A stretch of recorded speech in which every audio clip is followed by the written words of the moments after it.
ঠিক তেমনই কোনো এক আপু আমাকে কমেন্টস করছেন, বলছি আপু, বিয়ের আগে সহবাস করলে আর যদি অন্য ছেলেকে বিয়ে করা হয়, সেই ছেলেটাকে কিছু বুঝতে পারবে? প্লিজ বলুন একটু। অর্থাৎ বিষয়টি এমন যে বিয়ের আগে যদি সহবাস করা যায় তাহলে স্বামী কি সেটা বুঝতে পারবে?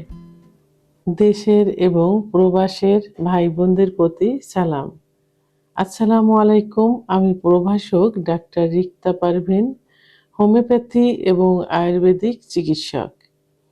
চেম্বার সেবা হোমিও কমপ্লেক্স অ্যান্ড সেবা ডিজিটাল ল্যাব, উপজেলা মডেল মসজিদের পূর্ব পাশে, শিমুলিয়া, মাগুরা।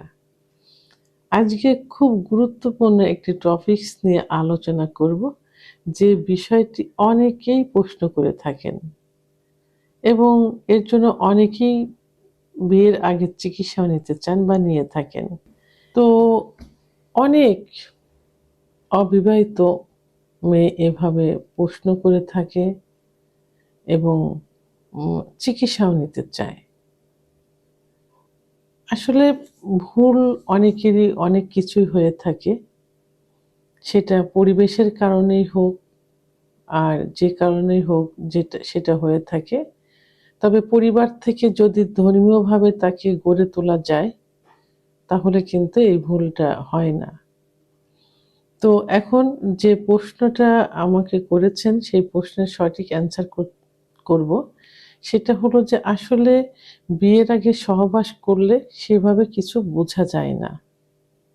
কারণ আহ, আহ, অল্প বয়সে যদি বিয়ে হয়, সেটা 15, 16 কি 17 এই বয়সে যদি বিয়ে করা হয়, তাহলে মেয়েদের যে সতীচ্ছেদ পর্দাটা থাকে, এই পর্দা কিন্তু যোনিপথ আটকানো থাকে না, বাট যোনিপথের চারপাশে এটা খুব সূক্ষ্ম টিস্যু মতো থাকে, পর্দা মতো থাকে। তাহলে এই পর্দাটা অনেক সময় চিড়ে যায় যদি বয়স খুবই কম থাকে। তারপরেও অনেকের কিন্তু চেনে না, এই কারণেই যে দেখা যায় অল্প বয়স থেকে স্কুলে কলেজে খেলাধুলায় ব্যস্ত থাকে, অনেক দৌড় ঝাঁপ, ফুটবল খেলা, লাফ দেওয়া, সাইকেল চালানো, এগুলো এখন স্কুলে কিন্তু হয়ে থাকে এবং অনেক সময় পড়ে যায়। এইসব করার কারণে যে সতীচ্ছেদ পর্দাটা থাকে, এই পর্দাটা কিন্তু অনেক সময় লুজ হয়ে যায়। তো এই জন্য অল্প বয়সেও বিয়ে করলে, 16-17 বছর বয়সে বিয়ে করলেও কিন্তু এখন অতটা বোঝা যায় না। তো এখন যে এরপরে যদি একটু বয়স করে বিয়ে হয় তাহলে তো বোঝাই যাবে না। কারণ যে মেয়েদের যখন বয়স বাড়তে থাকে সব কিছুরই কিন্তু গ্রোথ হতে থাকে। গায়ের স্কিন বয়স একটু যখন বাড়তে যাবে, স্কিন যখন একটু লুজ হবে, যখন একটু ফ্যাটি থাকবে, যে একটু শুকায় যাবে, তখন গায়ের চামড়া যখন লুজ হবে, যোনিপথও কিন্তু হবে লুজ হয়ে যায়। তারপরে দৌড়ঝাঁপ ও চাকরি, যারা একটু বয়স করে বিয়ে করে চাকরি, বিভিন্ন দিক থেকে তখন যোনিপথ কিন্তু লুজ থাকে। সেহেতু বিয়ের পরে সেভাবে বোঝা যায় না যে মেয়েটা আগেও মিলন করছে কিনা। তবে হ্যাঁ, বাহ্যিক কিছু ব্যবহারে, কারণ কোনো মেয়ে যদি বিয়ের পূর্বে সহবাস না করে তাহলে তার কিন্তু সে বিষয়ে অভিজ্ঞতা থাকেই না একদম। তখন সহবাসে যখন প্রথম রাতে বাসর ঘরে যাবে, তখন এই বিষয়ে কোনো ধারণা থাকে না, আননোন থাকে, কোনো কিছু বোঝে না, কি করতে হবে, স্বামীর সঙ্গে কি ব্যবহার করতে হবে, কোনো কিছুই বোঝে না। যেমন আমার চেম্বারে গত 2 দিন আগে একটা পেশেন্ট আসছেন। তো পেশেন্টটার ছেলেটার বয়স মোটামুটি 25-26 হবে, মেয়েটার বয়স 18-19 হবে। তো এখন বিয়ে হয়েছে অল্প দিন। তো কমপ্লেনটা হলো যে বাসর রাতে সহবাস করতে গিয়ে যে সে কিভাবে সহবাস করতে হবে এবং প্লেস, এসব সম্পর্কে কোনো ধারণাই তার নেই। যে কারণে আঘাত থেকে কিন্তু পেনিসে কিন্তু আঘাত লেগে গেছে এবং খুব ব্যথা অনুভব করছে। এটা ছেলেটাকে নিয়ে বললাম।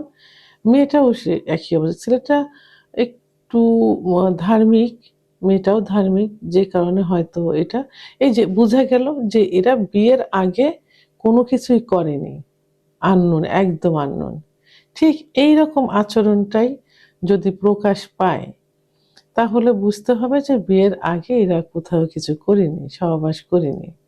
কিন্তু দেখা যায় সব বিষয়ে এক্সপার্ট থেকে, অবশ্য অনেকে এখন ইউটিউব চ্যানেল দেখে, অনেক ভিডিও দেখে আম আ অনেক কিছু এক্সপেরিয়েন্স হয়। কিন্তু তারপরে বাস্তব যে অভিজ্ঞতা, এটা কিন্তু বোঝা যায়। তো আম সেই ক্ষেত্রে বোঝা যাবে যে সে মিলন করেনি। আর যদি এক্সপেরিয়েন্সটা বেশি থাকে, সব বিষয়ে পারদর্শী থাকে, তাহলে কিছু ভাবতে হয় যে হয়তো হতে পারে। কিন্তু আসলে বিয়ের আগে সহবাস করলে সেভাবে কোনটাই বোঝা যায় না। কারণ সতীচ্ছেদ পর্দা চিরে যাওয়া, এটা এখনকার দিনে একেবারে ভুল একটা ধারণা এবং ভুলের ভিতরে বসবাস করা। কারণ পুরুষের মতো মেয়েরাও এখন সব বিষয়ে অগ্রগামী। খেলাধুলা, দৌড়ঝাঁপ, চাকরি, ব্যবসা-বাণিজ্য সব বিষয়ে। কিন্তু তারাও পারদর্শী। সেহেতু তাদের সবকিছুই সেইভাবে থাকে। তবে হ্যাঁ, বয়সের যে একটা বিষয় আছে সেটাও কিন্তু একটা বিষয়। যে বয়স বাড়ছে, বয়স মোটা ছিল, চিকন হয়ে গেছে, জায়গাটা লুজ হয়ে গেছে। বয়স বাড়ার সঙ্গে, সঙ্গে স্কিনগুলো লুজ হয়ে যাচ্ছে, সে জায়গাটাও লুজ হয়েছে। যাদের একটু বয়স করে বিয়ে হয় তাদের ক্ষেত্রে। তাই সেহেতু আম এদিক থেকে নিশ্চিত থাকতে হবে যে যদি সচেতন কেউ থাকে, কারণ এখন সবাই সচেতন যে তারা অন্তত এই ধারণাটা করবে না যে বিয়ের আগে কোথাও সে সহবাস করেছে। এজন্য স্বামী-স্ত্রী উভয়েরই ছাড় দেওয়া মনোভাব থাকতে হবে। বিয়ের পরে কে কি করছে সেই বিষয়টার দিকে খেয়াল রাখতে হবে। সুখী দাম্পত্য জীবনযাপন করতে লাগলে অতীতের সবকিছু ভুলে যেতে হবে। ভিডিওটি সম্পর্কে যদি কোনো মতামত থেকে থাকে অবশ্যই কমেন্টসের মাধ্যমে জানাবেন। আর ভিডিওটি ভালো লাগলে লাইক, কমেন্ট, সাবস্ক্রাইব করে আমার সঙ্গে থাকুন। আল্লাহ হাফেজ।